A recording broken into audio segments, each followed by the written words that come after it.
And here we go. We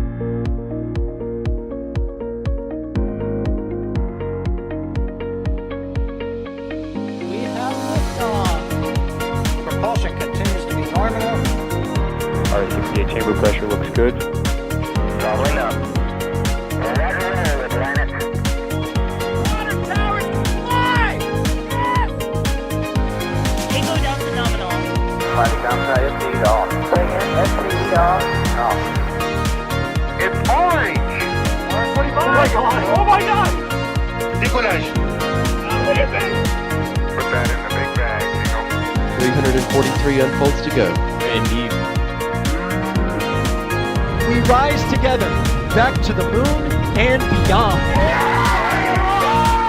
This methane will be igniting in the flare, correct? Yikes. You good? Sure. We don't need any more of these.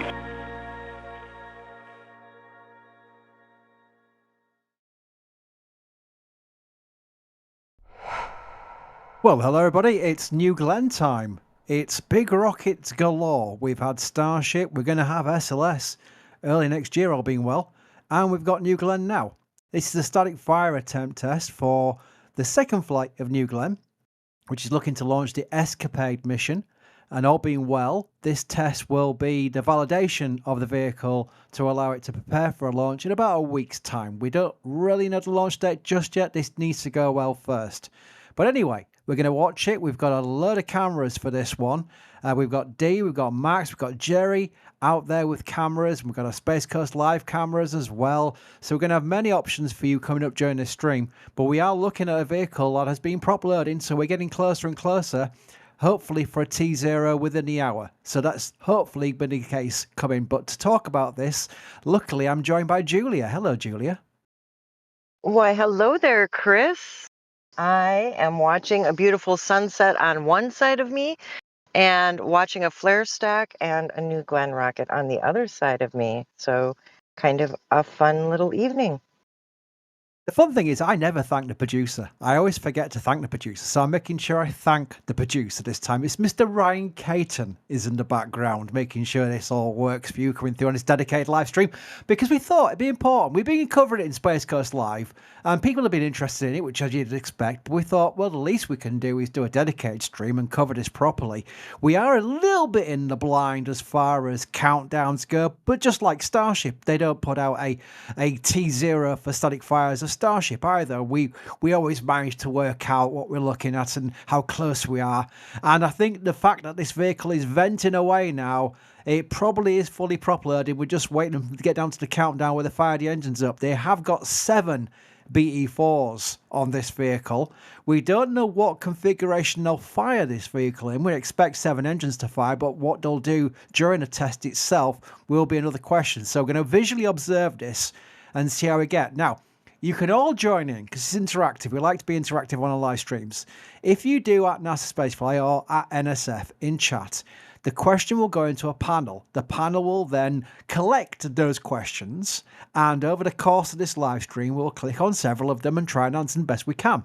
So that's one way of making sure your question comes to us, because I always notice people in chat will ask a question but not do that, and then it'll scroll off the end of the screen before you know it. So it's important you do that, and we go from there. I'm just going to quickly check, because I did see, there we go, My Claire has become a Padre member. Welcome, as has Adam Hall. So thank you for your support and welcome to the membership. You've got a membership for a month there at Paddle at Red Level, and very much appreciated.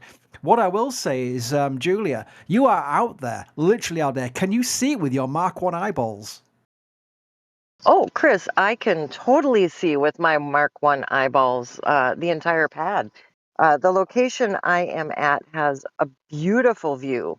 Now, if you're on, say, US 1 in Titusville, you won't have this view. But if you go south into the port area, like Jetty Park, where I do believe that's where D is, or Cars Park, that one's a little trickier. I have a membership here. It is a NASA facility. So during launches, though, you can usually come here. And yeah, I'd say this is an excellent view. A flare stack of flaring and a total tall rocket lighting up the night. So no camera needed for this view. Yeah, and people were waiting for this live stream to start. I did notice something that caught my eye from Spike, who says, about as soon as you win a cup, right? MOT. Now that's a Leeds fan. A dirty Leeds fan in chat. Unbelievable. It's a small world, isn't it? When you get that. By the way, we're in the cup on Saturday against Barnsley.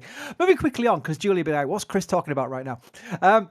Phil asks, November the 14th for launch on my birthday would be cool. What do you think? Let's guess the launch date. Now, Julia, can you remember, because I can't for the life remember, the last time with New Glenn Flight 1, the gap between the static fire date and the launch date? I can't remember how long it was. Can you? Chris, I can't remember how long it was. I just know it was long. And there were other launch attempts, and it was cold for Florida. And when I say cold, Chris, I don't mean chilly like it is for Florida today. I mean cold. Cold. It was a few weeks. It was weeks. Now, It was, isn't it? Yeah. yeah, with that being said, things have been progressing a little more smoothly than their first launch attempt and lead up to launch with the test fire. Things that we look for this one is having a test fire. I'm sorry, I just got distracted by what I'm pretty sure is a gator. Just outside my car. Love that. So we won't get out of the car. What we do need to look for is a test fire, word from Blue Origin that it was a successful test, whatever it was their prime goals were. And then we need a drone ship to go out, and we need a payload to be delivered to the pad to be integrated. So we are seeing fairings on this rocket, but it does not actually have the payload on board. Julia, chat heard you mention the fact that there was a gator outside your car. Do you mean literally outside your car? As in within patting distance? No, we don't pat the gators. Hello, they might be cute little puppies, but we don't pat gators. With my Mark 1 eyeballs, I'd say, well, it ducked under the water now. It's still in the water, so not within patting distance. And it wasn't quite within reach, shall we say, but I mean, it was like 20 feet in front of my car. And you never know if it's a mama. If it's a mama and there might be a baby nearby, you see, we don't try and pet babies because mamas can move pretty fast. It's the same for horses. You do not mess with mama horses. They will take you apart if you get close to their babies. But yes, chat was saying it's security. So they think it is just Blue Origin security with the case of the gators. It is something I've heard being mentioned from Florida people saying when they're going to rocket launches, the security tend to be the scaly types who can to waddle on land now and again. I did notice. Absolutely. I did notice we're joined. We're joined by D. Hello, D. Hello, hello. How do you hear me? We hear you perfectly fine. So D, you're out there as well. Tell me what your thoughts are on this big rocket, because it is a big rocket. I was saying on the rap side earlier, people keep thinking that's Blue Origin's example of Falcon 9. Oh, no, it's not. It's nearly the size of a Saturn V. Can you, in Mark 1 eyeballs, I keep saying that word, describe the difference from, say, going out to a Starlink launch, this New Glenn rocket? Is it really obviously a monster vehicle in comparison? So it's a little bit harder to get that size comparison when you are watching the launch itself, because regardless of which launch it is or which launch pad, you are miles away and you're also like varying distances between them. But if you start to get up close, you see that thing roll by. It is so much larger than a Falcon 9. And once you actually see the liftoff, see the fire coming out of it, it becomes just how massive New Glenn is. It's so big, it's affecting D's audio there, where we got half of the words, but we got the idea that it is large. I did see Mr. Fluffy ask Blue Glenn or Shuttle. Well, either Glenn, still, you know what, you've got to go with your first love, and I would always stick with Shuttle. The only thing that's come close to averting my eyes has been Starship, because the capability of Starship is everything. I say it every time. It's everything Shuttle wanted to be, But then I would still go back to my first love, which is Shuttle. And when I say love, I don't mean it was an amazing vehicle, everything was right with it. There was so much wrong with it. We all know there was so much wrong with it. But you start to root for a vehicle that has got past the challenges, and it did end strong. The last missions of the Shuttle were the best missions they've had. And you've got to admire the workforce who made that vehicle work after all the challenges, not least 2 disasters, to make that vehicle fly through to the end of its natural program where it completed the ISS. So that's where my Shuttle love comes from. It's not some fluffy kind of like nothing went wrong with Shuttle ever. A lot of things went wrong with the Space Shuttle. Julia, I'm going to bring you in again. Julia, Space Shuttle. What's your memories of the Space Shuttle? Because we are in this new era now, big rockets and new rockets and reusable rockets, but the Space Shuttle is probably ingrained into the Florida region, isn't it? Yes, Chris, it is definitely ingrained in the region. In fact, from my current location, I just ran into somebody who, not Shuttle, but space program in general out here. So Atlas program for this particular person. There's people who are retired that live in this neighborhood. You go to estate sales, antique stores, you find bits of people's careers kind of up for sale, which is sad. But I did not move here during the Shuttle era. I was a space camp kid, though, and I went to Alabama for space camp. I unfortunately never did get to see a Shuttle launch. When I moved here almost 10 years ago now, you could tell the Shuttle program had left and commercial space had not started yet. And once we started launching regularly again, and even to this day, it is very common to hear locals say, so did a Shuttle just go up? Is a Shuttle going up? Well, it's hard to correct that. So I bite my tongue because that's just part of the culture here. Yes, a rocket is going up today. Yes, a rocket is testing today. But my attachment to Shuttle definitely is rooted in those years when I was in space camp, and Challenger was kind of my big moment, that big memory for me. And moving here, you go to the visitor center and you see Atlantis. Atlantis is near and dear to the hearts of many here on the Space Coast. And if you've ever been, let me tell you, you have to experience the presentation ahead of the reveal. It makes me cry just about every time, and I avoid that by sometimes going in the gift shop. And then I ruin that I'm going to cry moment by walking in and visiting Challenger in Columbia, and I cry anyway. So every visit I go, somehow I end up crying. So those 3 shuttles, I would say, have the biggest impact on me, but you always have to boop the nose of Atlantis and pay some respects. Oh, yeah, I actually had European tourists booping the nose of Atlantis the last visit I made, because why not have that as a fun tourist shot? Just saying. Now, Julia, when you say boop the Shuttle, sorry about New Glenn fans coming in, but I've got to clear this up. You can't physically touch Atlantis. You can get awful darn close, though. Oh. I'm not gonna lie. Like, it really feels like you could touch it. Both the nose and the engine end, shall we say. And she's just got such a presence about her. She's angled as if she's in flight. And when I say boop the nose, really, if you take the picture right, it looks like you're booping her nose and you're touching.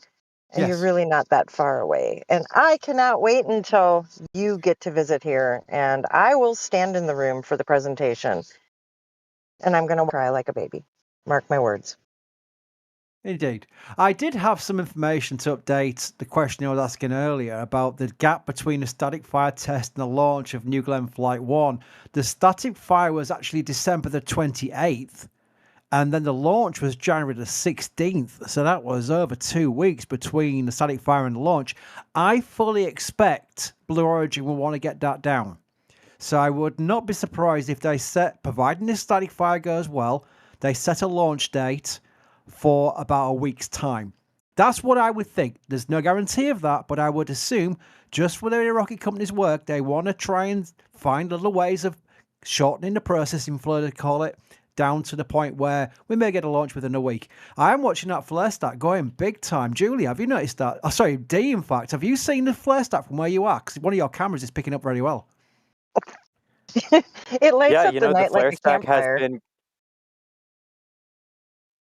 It sure does. That flare stack's been going for hours. In the daylight, we could see some of the smoke coming off of it, but now it's sort of illuminating the water tower there. And so looking over the water, you can see just a little bit of reflection of that. And it's always a cool sign to see the flare stacks here on the Space Coast.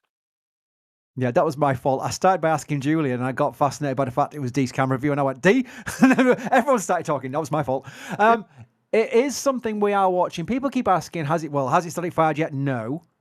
But we also do not have a T0. It doesn't work that way. You will hear rumors of T0s. We're not, we don't know enough people to get rumors of T0s, but there is no countdown clock out there. Unlike, say, we'll get it for Artemis 2, for example. We'll get the big KSC clock. We'll get it for CRS missions as well from 39A. You do not get a countdown clock for this. Oh, there we go. Look at that. Ryan went straight to the countdown clock in question at the KSC press site. Across the turn basin there, that would be lit up and given us a lovely countdown. If this was like a CRS launch or the Artemis 2 launch, we'll get that as well. But not for this one, not for a New Glenn static fire test. We will for the launch day, of course, because Blue Origin will be providing launch views. By the way, I did see a question relating to how Blue will portray this next launch. And there was a hope from Mechazilla asking, do you guys think we'll get better views from the New Glenny launch on board New Glenny? Because I was about to say, we will be live streaming. We'll obviously be live with our cameras. And look at the views we're getting right now just from the static fire attempt. But for the launch itself, what Blue Origin will provide, like the onboard, such as SpaceX do during Starship, I don't know if they will improve it. I would hope they do. They will always have the views. This is the thing.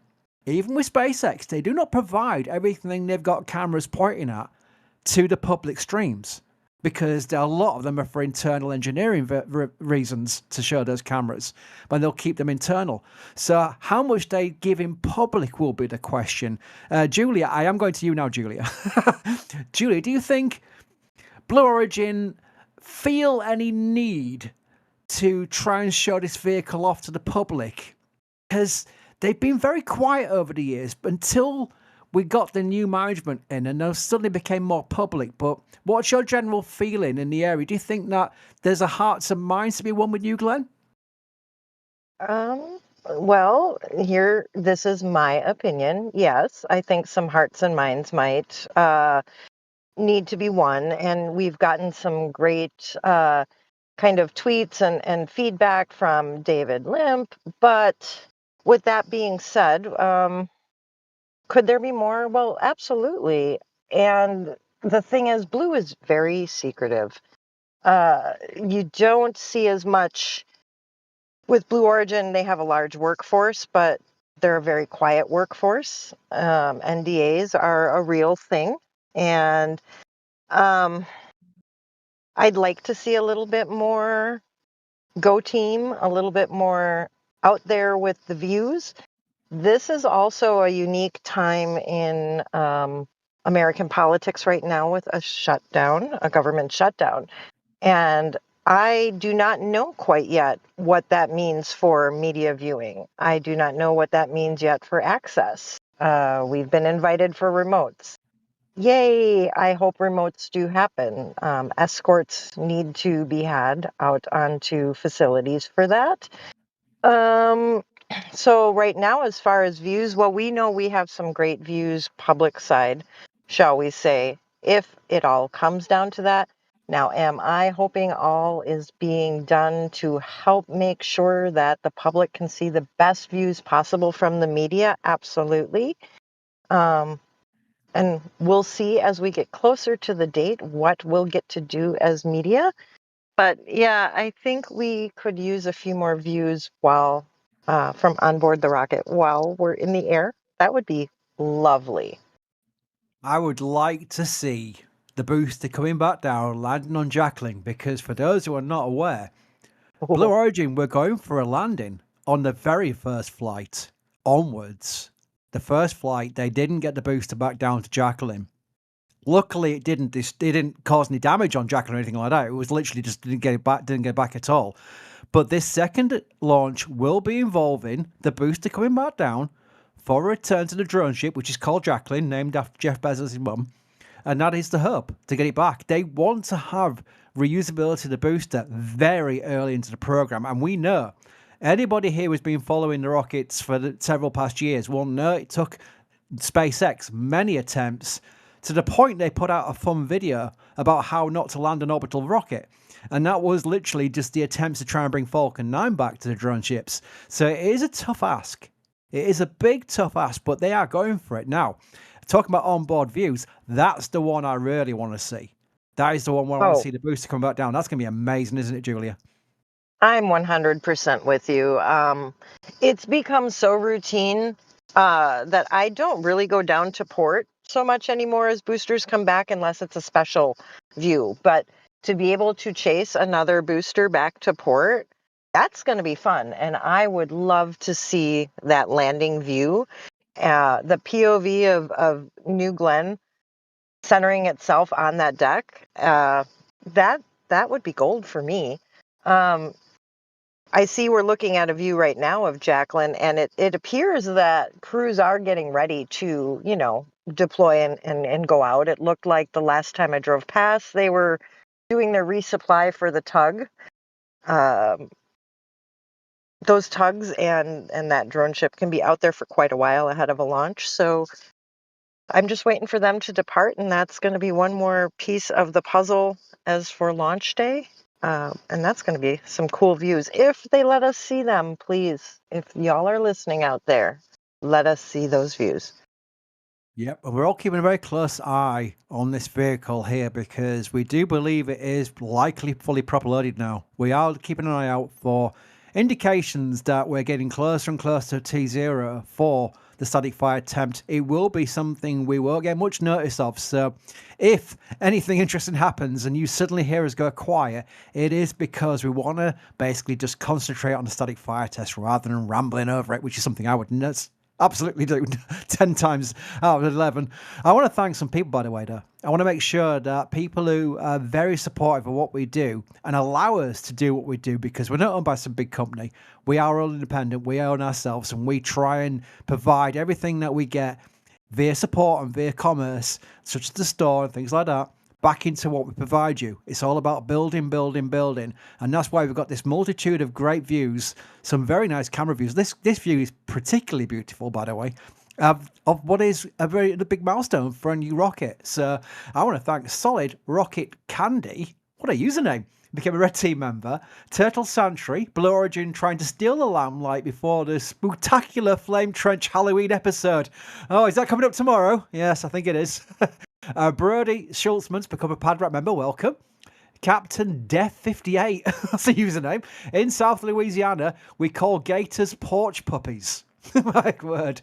Telstar 86 gift a Red Team membership. Your name I see all the time. As I do, WG Mojo has become a Capcom member. That means you've got access to our Discord, by the way. That level of membership brings you in. It's automatically linked via an automated system between YouTube and Discord. So give it within an hour. It won't be any longer than that. It might be even sooner, but that's usually the length of window you should give it before it integrates between the two. Phil's gift a Red Team membership. Space Pup, a name we definitely all recognise. Bless this Blue Glen test. Blue Glen's become a thing, I've not really noticed that. I've seen Noodling and things like that, but not Blue Glen. That's a thing. CM has gifted a Red Team membership as well. If you do get a gifted membership in chat, by the way, just say thank you because you've got a month for free without any reason for no commitment whatsoever. Basically, if it just lasts a month and falls off. There's no oh no, I need to auto renew, or oh no, I might get to auto build. None of that. It's a free 1 month membership that you've been invited by someone else in the community, which I think it's a really lovely thing. So thank you for doing that, and please say thank you if you see your name suddenly become green as a member. Are the payloads in the fairing? I don't think they are. It's not a thing, D, is it, where they tend to do a static fire test with the payload, which will be Escapade in this case.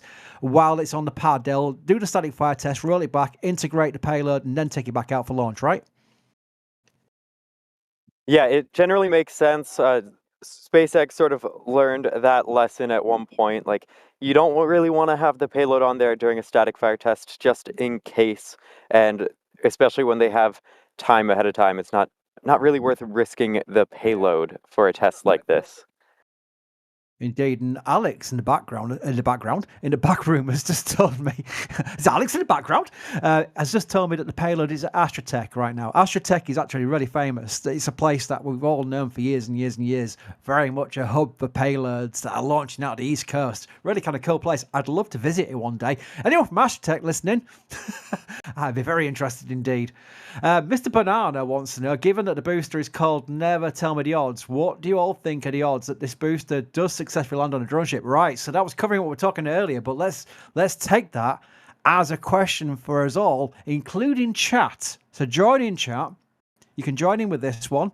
What are your odds in percentage of what you think will be the chance of the booster successfully landing on Jacqueline? I will start by saying I'll give it 75%, which is optimistic, but I'll give it 75%. Julia, what's your percentage? Well, I'd like to give it higher, but I'm going to say 50-50. We have a rocket to launch and meet its objectives. One of them, of course, being landing, but I'm going to say 50-50. Dee, what do you think? You know, I like going 75 or 80 to 20.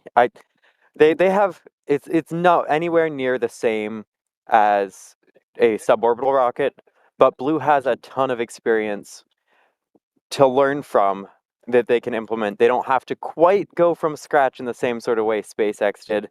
So I'm going to remain hopeful. Very good. Chat, I'm going to just read through some of the chat and try and get a rough estimate. You know what? There's such a spread. This is incredible. I'm seeing a lot of 60 to 70%, several 30%, a few 10%. I will say no one said 0%. So that's slightly positive because you'd expect some people to go, oh, no chance he's going to lose the booster again. Most people are above 50%. I will guarantee you most people in this, I'm just scrolling through it now, are above 50%. So that is a positive spin on what people think are the chances. I just got distracted by the light stickers for a second. There was no plume. That's the clue. But for a second, I got quite excited. But no, it's still just venting normally. And there was a little bit of heat haze on the camera. It caught me out there, but that was interesting to watch. We are literally all watching this alongside you. I wish we had somebody from Blue Origin in our ears saying, yep, T-minus 10 minutes now. T-minus 10 minutes. No, we don't have that, unfortunately, as much as I'd love that myself. Gwen Ever asks, with launch outside of optimal Mars window, how long will the satellites take to get to Mars if they launch in November? You know what? That's a very good question. I haven't got a clue. I'm going to try D first. D, do you have any idea? I am so sorry. I was working on camera settings. What was that question again? The question was, will launch outside of an optimal Mars window? With launch outside of a... I'll start again because my mouth is not working. With launch outside of an optimal Mars window, how long will the satellites take to get to Mars if they launch in November? I don't know if they provide that information. No, yeah, that's a real that seems like maybe we reach out to Alex question. That is an Alex question, but I don't know if they've even given that kind of indication of what the differences would be. To be fair, there's a lot of data that comes out and you end up building fact sheets from it, but I don't think we know. I will wait until Alex maybe provides. Oh, Alex is saying it should be about a year until the next Mars window. But it doesn't answer the question really of what it would involve as far as a transit time for launching in November. So it'd be very interesting to see. But that is really cool. We are keeping a very close eye on this again. That's why I keep pausing, because I'm making sure that I'm watching the screen as well as reading questions out, because it is important we're all watching this together. I do believe we might be joined by Sawyer Rosenstein any second. I don't want to preempt him into starting talking before he's ready. So I will just say, Sawyer, interrupt me if you can talk. I can talk. It's like magic. I summoned the Sawyer. All you need to do is say shuttle, puns, and spin around 3 times, and I'll be there. There we go. Lovely.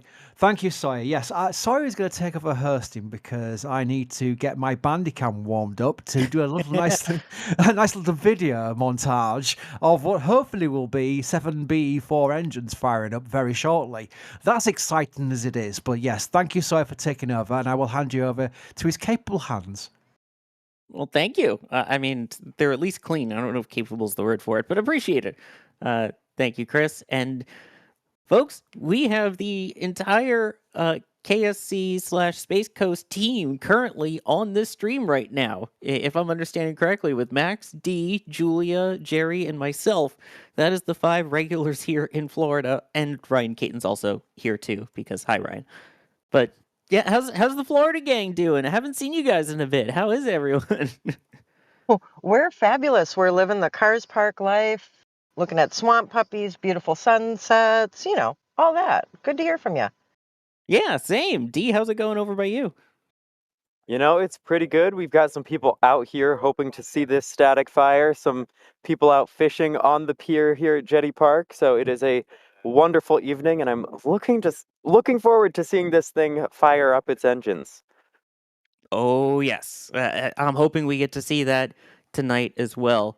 And yeah, hopefully soon I'll be out with you guys in person again. Because, I mean, we'll do this during the streams. We'll obviously be on answering your questions, but we'll just mute and chat about life and things that's going on. But of course, we are here right now on the air to answer your questions and talk about New Glenn and Blue Origin and not the horrific name that Jack calls this beautiful rocket. Which I don't know why he also had it printed on a shirt. D, I thought we were friends. Yes, that. Anyway, so we, as we mentioned, don't have a T0 here, but we have a Frosty rocket. We obviously have the burn-off happening, which is all what we're expecting to see so far. All that's left now is the actual ignition. So a reminder, if you have questions, you can tag us at NASASpaceflight or at NASASpaceflight or at NSF, and we will try and answer as many of your questions as we can.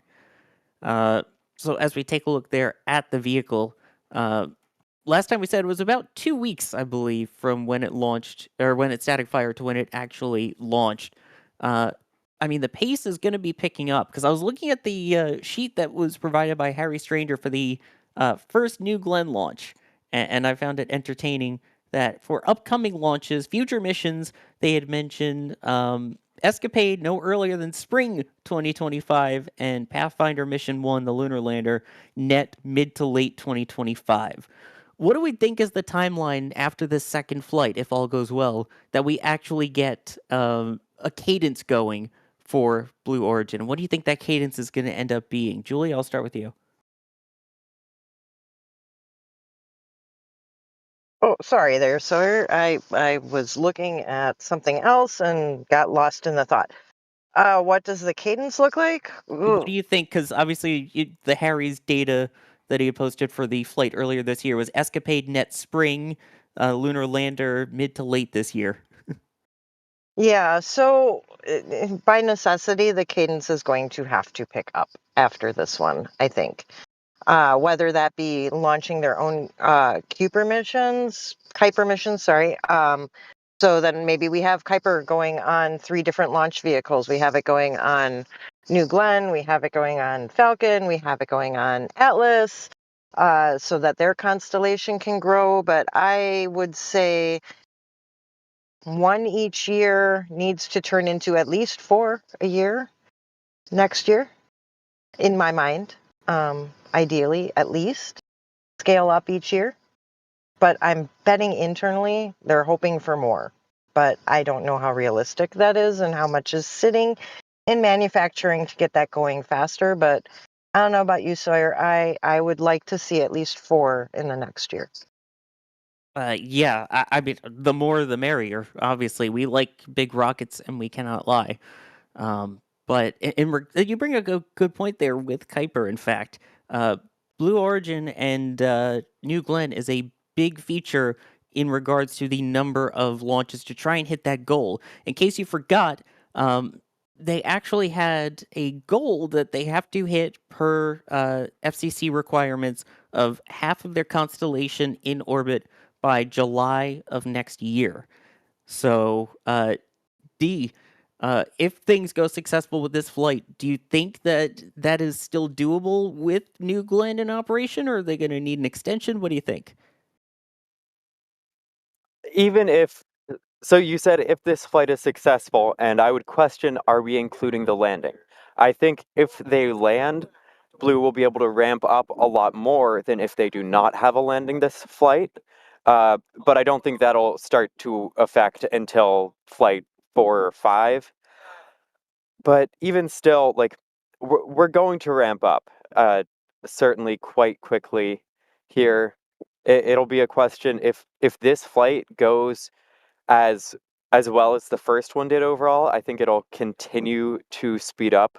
I'm sure Blue had plenty of lessons they learned the first time around, things they wanted to improve, but the more they launch, the faster they'll be able to launch, and we've seen that with Falcon 9. Once Falcon 9 started being able to be reflown, that's when the cadence truly picked up to an extraordinary level, and I think that's what we're really going to see with New Glenn as well. Yeah, I mean, once that pace picks up, I think that's going to be a game changer for them. But obviously, the vehicle needs to be able to launch and needs to work on that reusability of nailing the landing on the landing platform Vessel 1. I see a Now, bunch of people. Oh, go ahead, Julia. Sorry. I was going to say, now, Sawyer, I was looking at that fact sheet as well. And did I read that right? That their goal, sounding kind of straight out of the box, is to reuse a New Glenn 25 times and up to 100? Did I read that correct?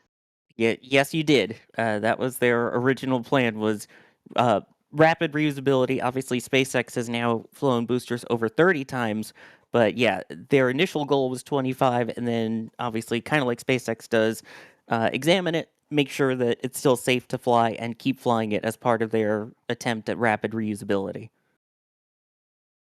So, yeah, it's a wild thing on that fact sheet, isn't it?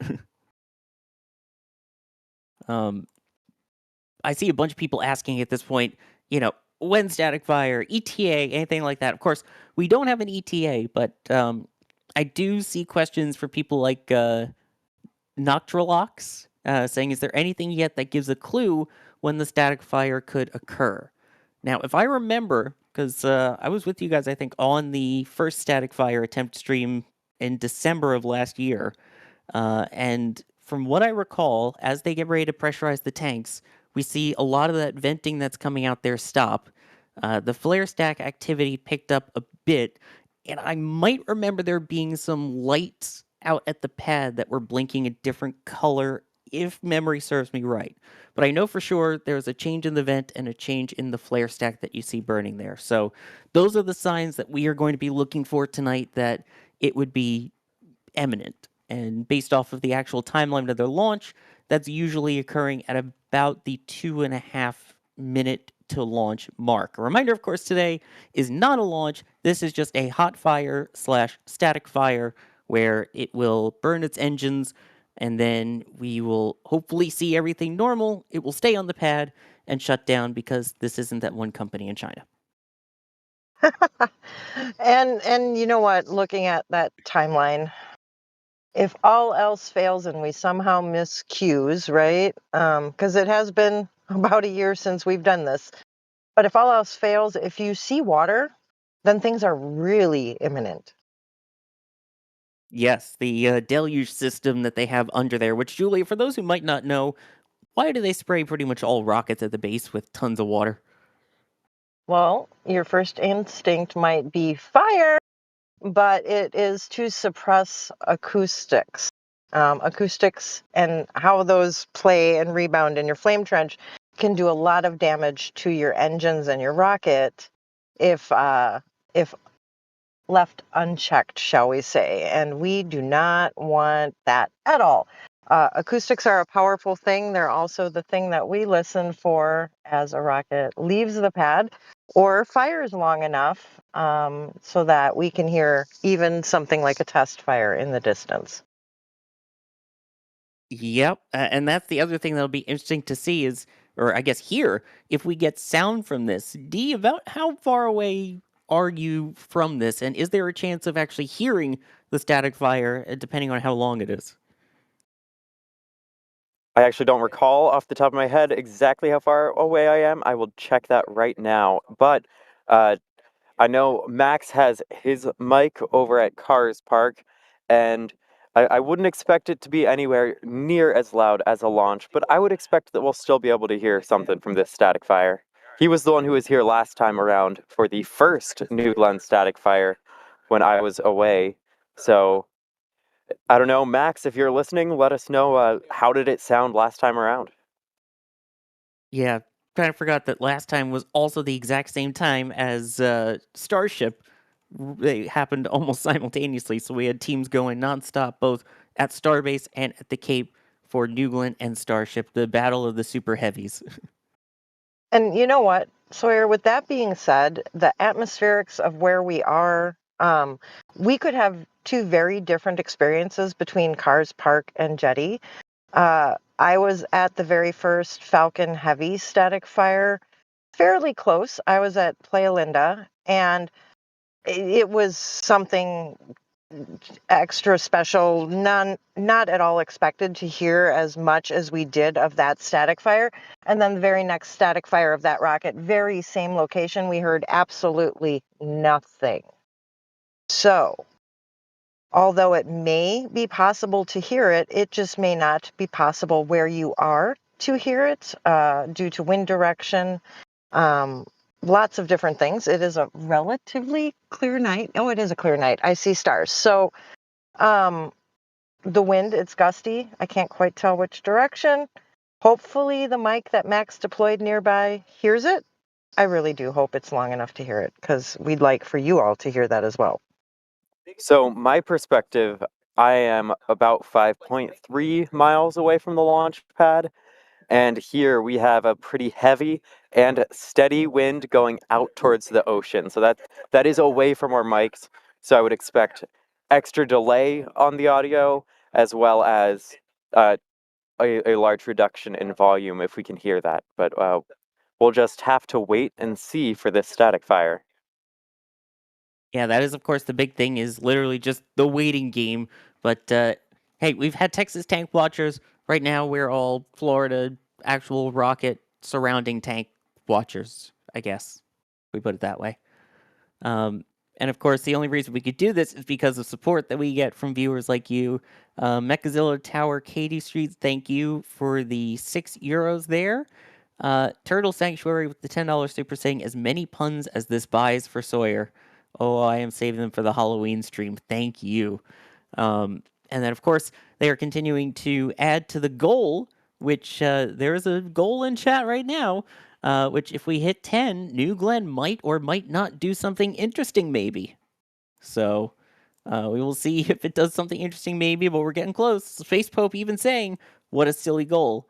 JK, thank you for the super adding to that goal. Space Pope then saying, I want controlled fire, and then making it up to 6. So 6/10 of the way there. 60% is pretty good, but you know what they say. Don't tell me the odds. Oh, wait, no, that's on the pad. Never tell me the odds. El Hoto with a question here saying, New Glenn thrust to weight ratio. Are we thinking of an improvement for Flight 2, or are they going to have to speed up the footage again? For those who don't know, New Glenn Flight 1 was very slow, and it appears as if, from our Mark 1 eyeballs, that the footage that Blue Origin released of the actual liftoff portion may have been sped up a bit. D, what are your thoughts on actually seeing this thing at a decent pace, or do you think we're going to see about the same? So I would want to compare the payload masses here for sure and see what that sort of difference in thrust to weight ratio might be. I'd feel confident that Blue has been exploring that because it was, I mean, we were ready for it to be a slow liftoff, and it was so much slower than I possibly thought it would be that first time around. But we'll wait to see. I do expect that this one would be a bit faster, though. Yeah, that That last one seemed scary slow almost. I'm sure all of us had the same reaction of, oh, please don't be a pad fallback. Please don't be a pad fallback. And thankfully, Yes, Sawyer. One can only hold their breath that long, wondering how long it's going to take to get past the towers and wondering what you might be bracing yourself for. That was slow. That's all I gotta say. That was slow. yeah, definitely slower. We'll see. Again, we don't want to see any movement today. That's the most important thing with this hot fire / static fire, which I keep kind of using them interchangeably. You may see it officially called an HF, a hot fire, on the ticker there. The red bar at the bottom, it says static fire. Kate Lindsay asking, what is the difference between a static fire and a hot fire? Is it just two ways of saying the same thing? And kinda, yeah. Basically, from my understanding, the main difference is that you can have multiple static fires, but the hot fire is meant to be the big all-out test with all of your engines, all your configurations, and hopefully it goes well enough that it's the final one. I'm not sure if either of you have heard anything different, but that's my understanding of the differences. They both basically mean firing up the engines and letting it run and not releasing it for launch. But you can have multiple static fires and should, in theory, just have one main hot fire. So the other difference with hot fire being that I'm on it. So anyway, let's continue taking more of your questions and ignore that comment. See, the people on the air are going to attest to you. I end up saying these things in person too. It's not just on the air that I make the terrible jokes and weird comments. It's just as bad in person. We're cringing. Don't worry. We're ready for the puns. I'm worried for tomorrow. Oh, yes, that's going to be fun on the flame trench. But, Dee, you've been out in the field with me and with my dad, actually, who was just here a moment ago. Yeah, the puns don't fall far from the tree. No, they do not. They fall often, though, when you are out in the field. Isn't that the truth? Yeah. So, just fun little facts for you out there listening. Because again, you have your entire Cape team on this stream right now. East Coast, West Coast supremacy. Quiet, D. I don't want to hear it. Screen name YouTube coming in saying, "What is everyone dressing up as for Halloween, and why is it a shuttle?" Julia, any plans to dress up for Halloween? No, I do not have plans for dressing up for Halloween. I am not working tomorrow, and my neighborhood is not a big trick-or-treat neighborhood. So yeah, unfortunately, no plans to dress up, but I still will celebrate the spookiest night of the year. So yeah. D, or are you going to hold off on us on it? So if I had a plan for tomorrow, I would potentially hint about it, but I don't even have a plan for tomorrow. So maybe I end up wearing something on the flame trench. Maybe I don't. Who knows? But I would absolutely be if it were an option, I would be dressed up as the best shuttle, of course. Endeavor, right? No, what are you talking about? I'm talking about Atlantis, of course. Oh, so one of the best shuttles, not the best shuttle. No, the best shuttle. You're talking about one of the best. I'm talking about the best. Oh no, here we go. Julia, help. We need the intervention. I can totally take them down to the visitor center, and we can just subject them to the best shuttle all day long. Oh my gosh. I will say, Atlantis has the best presentation currently of the shuttle, both with the, like you were talking about earlier, the video and the 43.21 degree inclination angle. But Endeavor's still my girl, and wait till we see the Endeavor exhibit. Anyway, I'm going to be dressed up as a Trenchy, aka someone who is a commentator on the Flame Trench at NSF. That's what I'm going to be tomorrow. Let's see here. Corey Martino here, have some pocket change. Thank you, to try and get us to that goal. Jam and Key, thank you as well for contributing towards it. That a hawk asking, do BE4s honk like Raptors? And if no, why not? From what I recall, the BE4s don't really honk, because we have heard them on Vulcan as well, in addition to the one flight of New Glenn. But I think there's something different with the engines. I don't know. D, I don't remember hearing a honk. Do you from the last one compared to Starship? I don't believe so. I think there's a bit of a little bit of a screech almost, not quite the same. But at this distance, it's hard to tell. But we've gotten some of the sounds with Vulcan, of course, and we're only going to get a better understanding of the BE4 on its own the more we see New Glenn fly, and then eventually at some point a Vulcan without any solids. Oh yeah, that's going to be interesting to see the zero configuration on that. Yeah, I can't wait. We got to see the first time around with New Glenn was such a visually stunning experience. At night, it was like flashlights in the sky, and there was a cone of light coming off of it. And then once it passed through the cloud layer, there was like this circle of illuminated clouds that continued to grow and move across the sky. It was a stunning view. And so once we get more of these, and then also less of these with Vulcan flying, like getting this blue flame is, I mean, I love it. All the different types of rockets, and they're all so unique, even when they use the same engines. Yeah, exactly.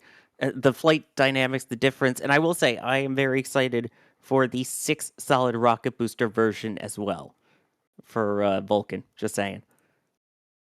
Obviously, no solids needed for this vehicle on screen. Again, Blue Origin's New Glenn rocket, hopefully getting ready to fire up its engines for a hot fire test soon, TM. We are, of course, continuing to watch the screen very closely. If we see any of the activity that we were mentioning earlier indicative of an imminent static fire, we will, of course, keep all eyes on the screen for that. For now, we're continuing to take your questions and chat about your comments here. Widowmaker saying greetings from good old Germany. I would say something in German, but I actually don't know German. I'm sorry. I know French. Guten Tag. Danke. Guten Tag. Turtle Sanctuary with the pun saying bluey, blue as in blue origin, blue.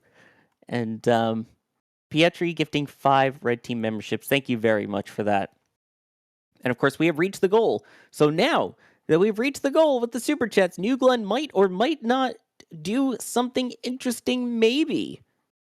So yeah, there we go. We've achieved that.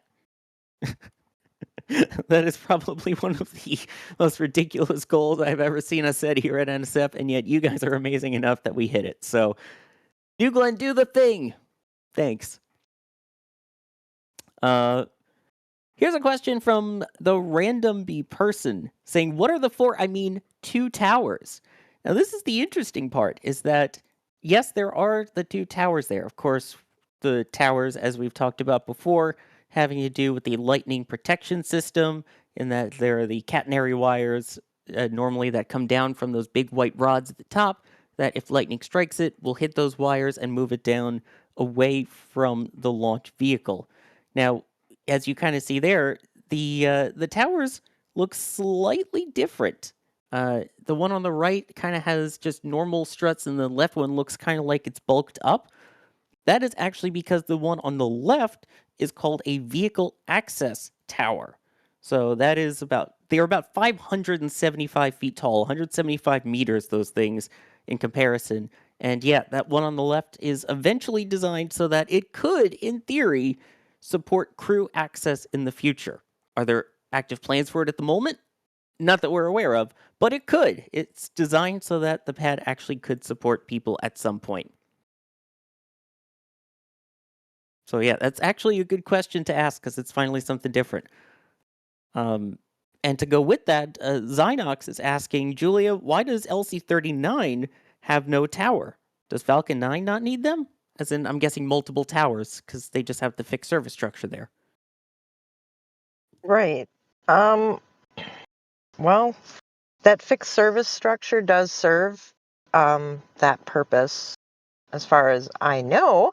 I'm kind of curious about, the Starship tower and how that's going to look. But again, tower would be the tallest object out there, so maybe the tower has grounding properties. That's my guess. Sawyer, I honestly don't know, except for those are two very large towers that have more than likely grounding properties and would serve the same purpose as the towers with the ceramic tops. Yeah, exactly. Basically, the reason at 39A that they just have the little white spinny thing that you see on the top of these towers at the top of the fixed service structure. That's where the crew would get on and off there at 39A. It's literally just different designs for different pads. Each company does it slightly differently.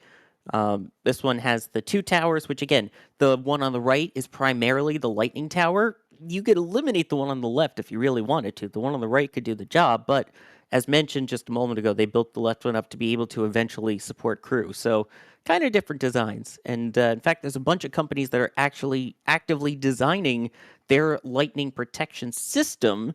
And you can actually see what those look like on the latest KSC flyover just released yesterday, right here on the NASA Spaceflight YouTube channel. So if you haven't checked it out, go ahead. There's actually some cool bits talking about the lightning protection system they're working on, both at LC14 and LC16, right next door to this pad here. And of course, you'll be able to see some of the progress on LC36, which this is a storied history here. Obviously, lately we've seen it as New Glen's pad, but Julia, do you remember any of the rockets that launched from it previously? Oh, goodness. I bet I could pull that up in a hurry, but it would be, I believe Saturn 1B would be the most storied rocket that would have launched from there. Let's see. But yeah, it was, it was Atlas Centaur. Yep. Oh, it was 36A and B, correct? Yep. But yeah, it was Atlas 2 and Atlas 3. It made its last launches prior to Blue Origin in 2025. And that was an Atlas 3. Oh my God. Yeah, you're asking me to read, and I'm not. That's not happening. I'm trying to read too much all at once. But yes. Or 05, yeah. Sorry. It was, 05. 36A was 04, 36B was 05, and then Blue Origin came in and said, let's just make it one big pad for one big rocket. So. Right, and that happened in 2015. So this is a long time coming. I remember watching this pad start growing with a water tower back when we could stand on Exploration Tower in Port Canaveral. So it's been nice to see a rocket on the pad. It really is nice to see everything out at the pad. And there is one of those historic photos of what it used to look like. And you could see one of those servicing structures in the background there. I remember back in 2015 when they demolished both of those. The video from it was absolutely spectacular. Or it may have been just before that. But the two towers of LC36A and B removed in place of what we now see on the right side of your screen. And of course, obviously upgraded a bit given that it has the different propellants, and that now we have methane in addition to oxygen on that stage there, fully fueled. So that's why we call that a Methalox rocket. In fact, you can see those flare stacks on the right side of the screen. Those are helping to burn off some of the excess propellants as opposed to kind of recycling some of them. Obviously, methane, you want to burn that off. It also has hydrogen in it. So, yes, the leftmost one, I believe, is hydrogen, and the rightmost one is methane, if I remember rightly. So, again, at this point, we're hopefully keeping an eye out for what we saw last time, which was the vents kind of slowing down dramatically. We also saw that's what I feel is happening right now, Sawyer. What it just looked like. That was the stage 2 liquid oxygen vent. That looks like that is gone and stopped. So that would mean that the tanks are being pressurized ahead of the test, which would mean if that is the case, then we are about 2-ish minutes away from a potential hot fire here of New Glenn. So we're going to keep a close eye on the vehicle now. So it looks like about 8:05 seems to be a rough target here that we're seeing. In terms of what would actually happen during the flight itself at this point, the vehicle switches to internal power 90 seconds before. The water deluge system that we were talking about begins at T-minus 20 seconds. Then we just see another vent stop there as well, up at the top of the transporter erector. That's when the autopilot would be enabled at T-minus 20 seconds for a launch. Ignition would happen at T-minus 5.6 seconds before a liftoff at 0. Of course, this one not lifting off. This one will hopefully stay on the pad, and we will see how long they end up static firing it for. If they are going to do all 7 engines, all for the full duration, if they change things up. There's a lot that we're going to be keeping an eye on here. But in theory, at this point, we should be nearing the point where we would see the water deluge system kicking in if they are going for that test at around 5 minutes past the top of the hour. All eyes here at LC-36 at Cape Canaveral Space Force Station now. There goes the water. There we go. So that would be 20 seconds. Water. Or 15 seconds from ignition. Stand by. And there's ignition.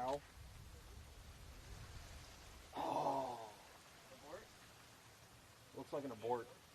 And static fire looks like didn't happen there. We saw water. It looked like it may have ignited, but it seems as though it aborted. Yeah. Seems so. Huh. Yeah. Sorry for the silence, folks. We're all watching along with you, trying to figure that out. Was that an actual ignition there? It looked like it, but the steam starting to move off to the side there, and then shut off maybe a second or two later. Is that what you saw, Julia? Yeah, I think so. I'm looking at the couple pictures that I did snap, and I thought with my eyes I saw, yeah, that looked like steam. So something might have ignited. Yeah. At least the rocket is still in one piece. That is the most important thing through all of that. We're obviously still watching that to make sure, but right now on your screen, the vehicle is still in one piece. And D, what's the saying that we all like to say here when it comes to this? Scrubs are better than ruds. Exactly. And it's a shame, but it's better to be safe. Now, in terms of, I was going to say a window, but we really don't have windows for these that are publicly available. So is this something that maybe they could try again tonight, or given the fact it's already 8 p.m. Eastern, they might hold off and try another day? Julia, what do you think? That depends on how long they ask the range for permission to be doing this test. So and honestly, I don't know the answer to what that window was that they had. But with that being said, they could request for it to extend.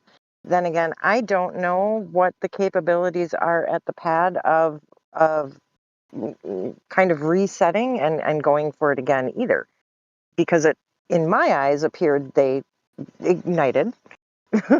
Yeah.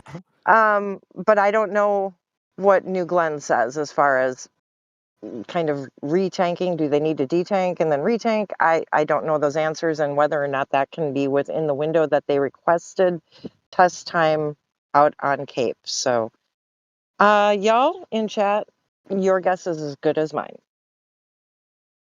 Yeah, that's kind of where we're all at this point is wait and see. I mean, the good news is these are engines that are meant to be fired multiple times, in that the booster does have to fire up some of its engines again to be able to perform the entry burn and then the landing burn for its attempted landing on the drone ship Jacqueline, also known as Landing Platform Vessel 1. But we are pulling the replays now, and we'll see what we can see from all of our different views. Of course, we have D, Max, and Jerry out there. And of course, I know, Julia, you were out there too, getting pictures and stuff. So our whole team out there, we're going to analyze what we got and show to you what we have. So we will see. And I mean, chat, I'm interested to see what all of you think on this, as I see people calling up the the Engine 3 debacle from SLS. Very different, though. D, I mean, I'm seeing some people are like, it looked at T-minus 1 second. It's kind of hard to tell, but what was the view from your vantage point? Were you able to actually hear anything or no? No, we certainly couldn't hear anything out here. We saw, thanks to Jerry's view, of course, the water start, and then we saw that little bit of what looked like steam potentially. Not certain for sure if that was steam. I am very doubtful as to whether or not that was really fire there, but we got to wait and see. We're not sure. I know there was a public-facing sign for boats out at Port Canaveral, warning about an operational area until at least midnight, but well, All right, there's the replay. That looks like steam to me. yes, it certainly does. Very short-lived, but steam nonetheless. Yeah, that appears then that there was an engine ignition of some kind. Obviously, can't tell from that how many engines, if all of them ignited, if some of them didn't, or if that was right before the T0. Because again, keep in mind for an actual launch, if this were a launch, the engines ignite at T-minus 5.6 seconds. At least that's what they did for the first flight of New Glenn. So then that would have been 5 seconds later would be the actual T0. So maybe it was at a point where they were in that part of the countdown and they were just getting ready to ramp up the engines to full, because it looked like it would be right before the big kawoosh, for lack of a better way to describe it, of that actual ignition there. Again, shout out to the team for having these great views for us to be able to see this. D, thank you, and Jerry and Max and everyone and Julie rolling out. Of course, you never know until you're there. You have to be there. You have to wait for the moment, and so we're out here waiting to see this. Hopefully, we'll get more information. We'll see this, and New Glenn will get ready for a flight here shortly. Right. And I mean, that's the most important thing, is they can do these tests over again if they need to. It's not end of the world. If they have to roll it back, they can, but there's nothing that says that they need to at the moment. Again, we're still trying to figure out exactly what happened. So anything at this point beyond what you see actually that happened on the left side of your screen there is pure speculation until we hear official word from anyone over at Blue Origin, either from their account or from Dave Limp, the CEO, who is also very active on social media. But yeah, we're kind of riding along with you here, chat, as we watch these replays and see what we can get. We are seeing from other social media sources that, for example, Eric Berger posting on X saying that the test was aborted just at the moment of ignition, which is very similar to what we see here. Yeah, that makes sense. It's like they just went to start the engines, and it's like they didn't even fully start almost before something determined, nope, and shut off the engines there. Exactly. That's what it appears to be. Like I was saying, it's missing that big whoosh of when it would be the full kind of lift-off power. So it may have just been that. Again, waiting for official words. This is just what we're seeing with our own eyes and what we're hearing at the moment. So keeping an eye out on those sources as we continue to watch the screen and see if they go for detanking or if they potentially have anything in there for additional attempts. Of course, Blue has been very quiet on things like that in terms of, what their exact details are. time windows, testing windows, things like that. A little bit different from what we're used to seeing at Starbase, right, Dee? Certainly.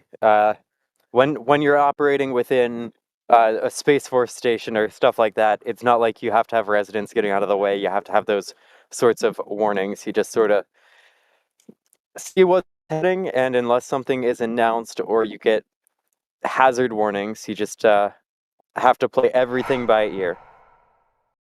Yeah, and Julia, this was your view of what you were able to see from the static fire. Where were you located again for this? I believe Julia's muted, working on her photos right now, but there's one of the photos that she took. Again, that looks very much like when you take a photo right at the start of ignition, just from past experience. Hey there, Sawyer. Yeah, sorry. Almost talked while muted. Checked myself. But yeah, this is the view from Cars Park. This was the. I'm not sure. I think they ignited because that's not the spray. So my best guess is basically ignite and abort because it's not a big plume. It's just a whoosh, a little whoosh. So that leads me to think ignite, abort. Yeah, that's kind of what it would appear to be. And again, you can see still security choppers flying around in the background there. Ion asking, was it a spin prime? This isn't quite like Starship, where we would see them do a spin prime test. And that kind of also goes into what we were talking about earlier with the question of hot fire versus static fire. Given the fact that Blue Origin has, in fact, called it a hot fire, that means they are going for the full Monty. They are going for actual ignition, and this being the final full-out, full-on test. Plus, fun fact, spin primes don't actually involve ignition. You would just see nowhere near as much steam as we saw there. So, yeah, no, that would not be a spin prime. That definitely appears to be an aborted attempt. Now, here comes the real question from the random bee person. Still think November 9th is possible? I'm still not ruling November 9th out. Ooh. I mean, it's one moment in time during a test. Who's to say the test? I don't know. I see venting. I don't know why I see venting. Do I see venting because we're going to try again? Are we detanking? I don't know. I mean, it's still the same night. So I'm not going to rule things out quite yet. That is true. And again, it all depends on the reason of why, of which we have not heard yet, of why it did not perform longer than a couple seconds there of what appeared to be a static fire attempt. So it's always possible. Then again, as we were joking about earlier, in terms of timelines, the original kind of fact sheet that we had for Flight 1 had estimated Escapade launching spring of this year, delayed from October of 2024, and here we are at the end of October 2025. So you never know. And again, what are the odds of it sticking to the date? Well, I don't know. Read the booster, aka never tell me the odds. Dee, what do you think? Do you think 9th is still possible? When are what do you think realistically? I mean, this could be such a minimal delay. I think it's very realistic to say it could still hit the 9th. But once again, it's one of those things you just have to wait and see. Because if they end up going for a static fire later tonight, tomorrow morning, who knows? But if they only have an extra 12 hours or whatever of delay, I don't think that would be the make or break factor in November 9th. Exactly. And again, like I was saying, a lot of it's going to come down to what we actually hear official word-wise of what happened. But it's rocketry. It's not brain surgery, it's rocket science. Everything tends to push to the right anyway. So it's something that we just keep an eye on. Obviously, when they do get that static fire, the last time it took them 2 weeks from ignition of their complete static fire, which was about 20 seconds. Now we'll see. One thing we will potentially see is if they go for another attempt tonight. Because, as we pointed out earlier, there's no official window that we're aware of for this. Unless we see them actually physically detanking, there's no indication that they couldn't go again tonight. So stick around right now. I mean, there's still the chance of another test opportunity. We don't know for certain, so the only way to know is to stick around and keep watching with us. And of course, we'll continue to answer your questions in the meantime. Also, I do appreciate the person who said, ask Alexa. If only Alexa could tell us. If only. Yeah, it doesn't have that much Amazon insider information that we can use. It'd be cool. We should bring Alex on. I don't know what he's doing right now, but maybe we can get enough of a chat goal to annoy him and get him on stream. My guess is that Alex, aka Alexa, who knows all the things, is probably busy working on other things right now that need producing and writing and talking. I don't know. I do think there may be lots of people listening on TVs or the like, and perhaps we shouldn't say that word so we don't activate their Amazon digital assistants. Sorry, At folks. least I didn't say the word "hey" in front of it. It could have been worse. Greeting voice assistant, ignite BE4s. Yeah, apparently it didn't understand that command. Also, shout out Ryan Caton for that joke. But yes, there is a chat goal now to get Alex on stream. If you guys do it, I will go poke him and annoy him to get on stream. So, up to you. Do we want Alex answers? I think we do. Why have Alexa when we have Alex? Hey, Alex, tell me about BE4s. By the way, Ethereal Swordsman coming in with some support saying, I'll never forgive Moon Express for destroying my sweet, sweet LC-17. Also hearing there was a gator in the flame trench. Well, if that did ignite, the keyword being was. Is that too mean? Sawyer, that's abuse of swamp puppies. No. We like our swamp puppies. I'm sorry. That was a terrible joke. But yeah, people don't realize that there are gators that live out at these pads. I remember out at 37, there was the pond there, and one time we were setting up remotes for a Delta IV Heavy launch, and there's just a gator floating around in the pond watching.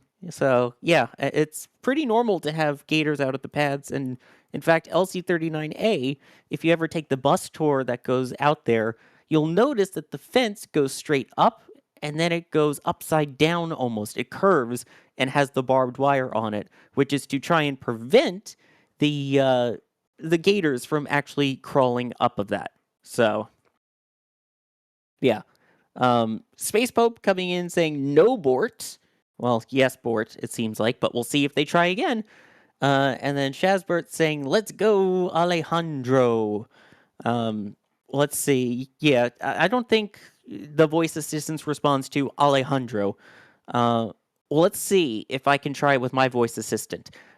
Hey, Ryan, visit shop.nasaspaceflight.com. Oh my gosh, it works! Everybody, Ryan, the voice assistant of NSF, not only Mr. Map, but now Mr. Voice. We have to take... I'm sorry, Ryan. Take a look at some of the items that are New Glenn related that we have in the shop. We've got some beautiful prints of this vehicle, in fact. I love the little booties, the photo that Max took there. Of course, we have the launch entry and landing shirts in the New Glenn variant, which hopefully we will actually see the launch entry and landing this time. Fun fact, I think Adrian and I actually came up with that design together one night. And of course, if you want to rep your favorite engines, we have the BE4s. If you prefer the RS-25s or the Raptors, we have those too. But, I mean, come on, look at the beautiful shots from the launch as well with that blue color. You got to show some BE4 love. And that's available at shop.nasaspaceflight.com.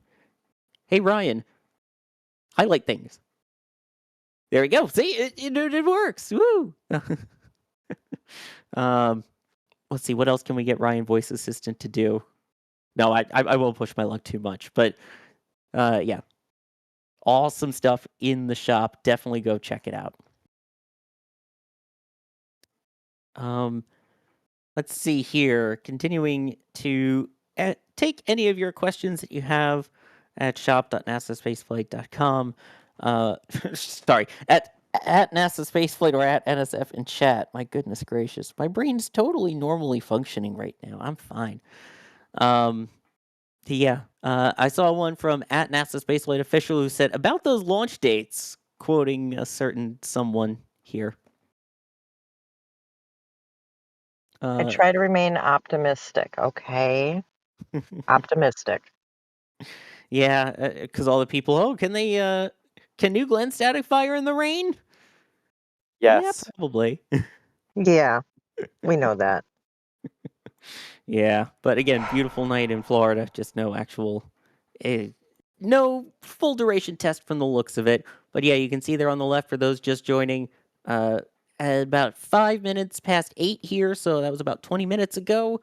We saw what looked like a brief engine ignition. And then you see up at the top there that little vent.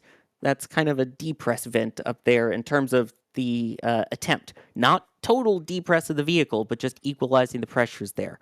So at this point, though, they still looks like they can reset and recycle for tonight.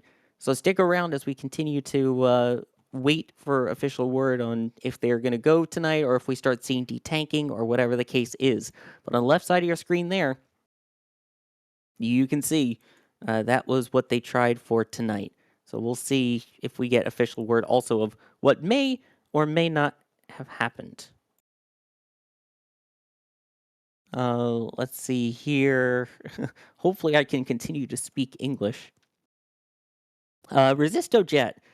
D, are there any differences between a New Glenn static fire and a Starship static fire?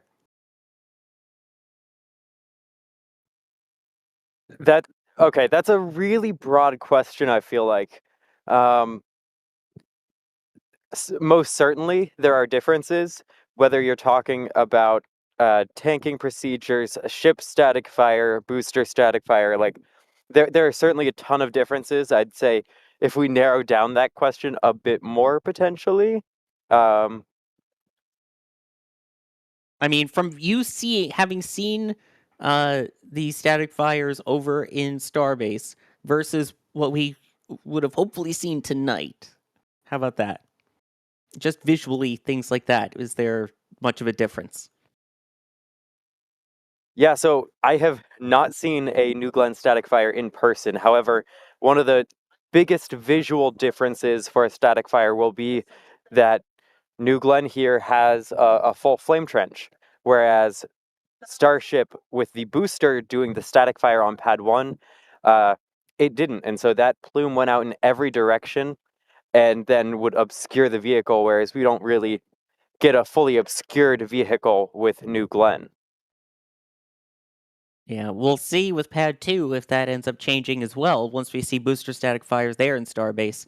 But yeah, and I know it's kind of vague because there really is no specifics to it. They look kind of similar. They're both Methalox engines. The difference, of course, being one of them has 33 and the other has 7.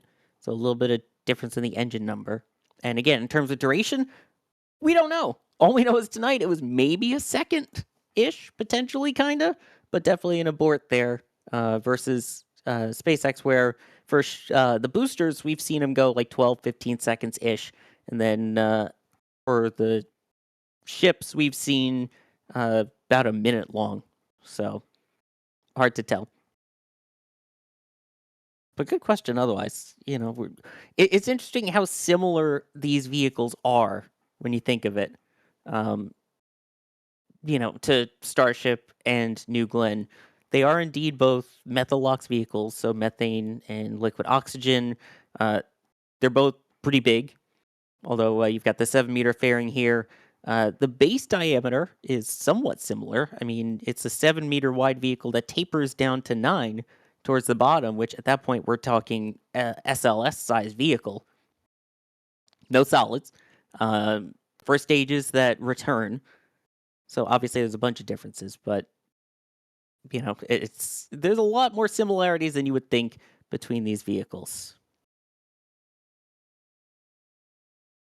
Oh boy. But so far, I mean, the pads are also quite different compared to them. Which, Julia, I mean, from the air, you can even kind of tell the difference in the pads, even though they're such similar vehicles, right? Of Starship Yeah. versus this. Yeah. I mean, just from the air, Starship has a lot more GSE that I can see. I see GSE rolling in just about every day for Starship. This pad, although similar, has it has less GSE than, shall we say, Starship, but I'm kind of here for the diversity in pads in general, just because we get a unique perspective, much like the one people would see back in the 60s of ICBM row. And those pretty much look like almost copycat pads. Now our perspective gives us, it starts off with basically the very pad we're looking at right now, which is humongous to the south, and then to the north it ends with another giant pad, and then kind of small, medium, and large in between, which is kind of cool to think about, really. I'm excited for next year, can you tell? No, not at all. And I mean, really, from the flyover, again, I know I keep mentioning it, not just because I edited and we have the entire team that flew on air right now, but genuinely because you really get an amazing idea of the perspective of the Cape as you work your way from 36 on up and just see the diversity of the different paths, the different vehicles on it. So if you haven't seen it, check that out. But as we hit the bottom of the hour, apparently a lot of people don't actually understand what we mean by that, but 30 minutes past at this point. I know some of our viewing locations are going to be starting to close up soon. So what we will start to do here is wrap things up. Obviously, if they looks like they are going again for tonight, we will spool up another stream and we'll be right here with it. So make sure that you're subscribed so you know when that happens. Or you could also, and you should just also, follow us on all the NSF socials, which you see on the top right of your screen. Because if it's happening, we will absolutely be posting it all on X, Instagram, Facebook. Any updates that we get from Blue Origin, we will make sure we also share that on the socials. And if they do try again, we will absolutely be there for it. So, Julia, thank you for rolling out tonight. It was my pleasure. And Dee, thank you for rolling out tonight as well. Absolutely. Like you said, Chitty Park here closed about 9, so it's time for me to move out of here, but we will certainly be back for that New Glenn static fire. Absolutely. Max also out in the field for us tonight, and Jerry out there as well with the drone in areas we are legally allowed to be in to fly those. So the whole Cape team out with you. We had Chris Bergen doing the hosting earlier, and don't forget, we have cameras on Pad 36 24/7. We have our Cape cams over on Space Coast Live. So make sure you check those out and you can see all of the things happening with New Glenn. If they detank, if they start doing stuff, you can watch it all happen there. I'm Sawyer Rosenstein, along with Ryan Caton, who's been producing. I have been your host for this stream. Thank you everyone for watching, and we will have a spectacular stream for you tomorrow.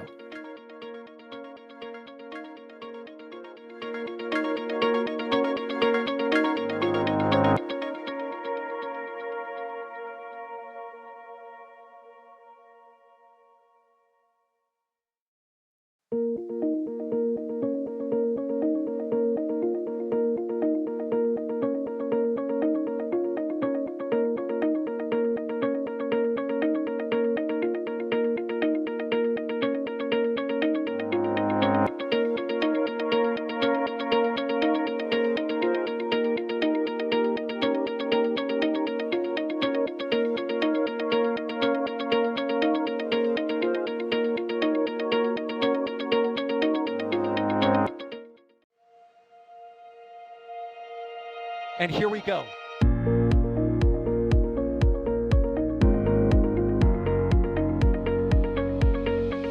We have liftoff.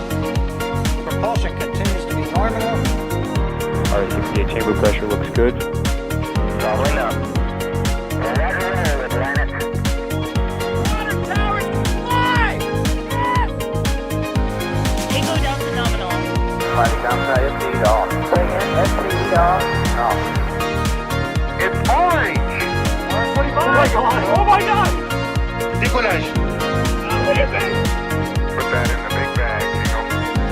143 unfolds to go. Indeed. We rise together back to the moon and beyond. There's methane to be igniting in the flare, correct? Yikes. You dead? We don't need any more of these.